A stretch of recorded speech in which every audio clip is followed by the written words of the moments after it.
I'm here at CES 2025 with Google at this mock living room setup here to go over that thing in the corner over there, which looks like your standard TV. But this is a brand new type of TV that is going to understand your placement in the room and have some new AI capabilities that you probably haven't seen before.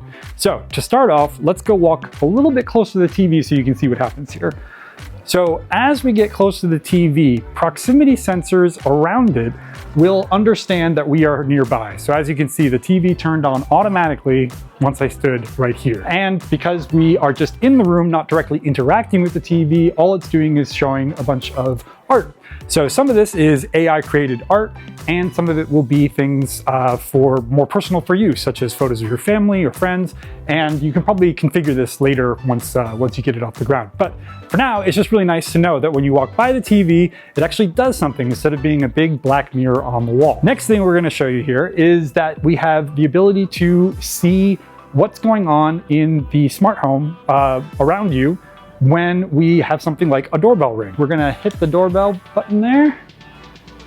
And then, as you can see, we can see that there's a package at the door. Really cool idea of having this TV be sort of this centralized hub. So now we can tell Google, just like we would do for a smart display, the command that we need. Hey Google, you can just leave it. So there we go. We're not done yet because we can do even more with this brand new TV. So we're gonna come over here now. So once again, you'll notice that the proximity sensors on the TV, I should say, notice that I sat down on the couch. So now we have a whole brand new screen over here. Because now the TV understands that I am nearby and probably going to want to interact directly with the TV.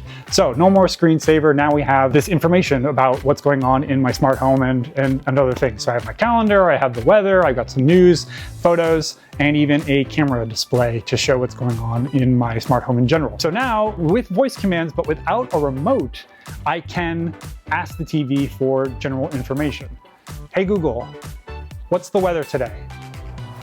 You'll notice that the TV didn't have the usual Google Assistant style command when I asked it for the weather, because instead this is actually powered by Gemini models. So that's going to make it more powerful and more conversational. So instead of having to just deliver very specific syntax commands, which is probably the biggest problem people have with Google Assistant, you can just be more directly conversational as if you were talking to a friend. So as an example, let's talk about a vacation. So let's say I want to go on vacation and I don't know where I'm going to go. So I can say something like this. What are some great vacation spots with beaches and great hiking trails?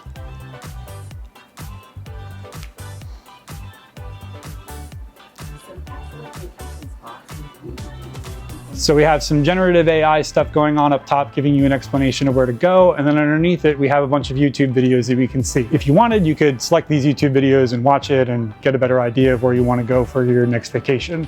And you'll notice that this entire time that I've been doing this, I haven't had the remote in my hands. That's because it all works without the remote. You can still use the remote if you want, but why would you want to do that if you don't have to? So this is all really, really cool, but the problem is that you're gonna probably have to get a new TV to do all of this. Google TVs, as they exist, are going to get the Gemini models. So if you talk to your remote often, you're gonna be able to use those Gemini models for your commands going forward at some point this year. But if you want that proximity stuff so the TV knows where you are in the room and the ability to talk directly to the TV without using the remote, unfortunately, you're gonna need a new TV for that. There are two brands so far that are on board, TCL and Hisense. So if you're a fan of those brands, get ready, you're gonna be able to buy a new TV soon. Probably other brands are gonna come along the way, but for now, that's all we know. So if you're excited about this kind of thing, get ready to spend some big bucks because a new TV is in your future. Remember, if you already have a Google TV, you can probably expect to see a lot of this before the end of the year. So what do you think about that? Jump down in the comments and let us know if you're excited about this. And if you are, tell us about which TV you're planning on buying.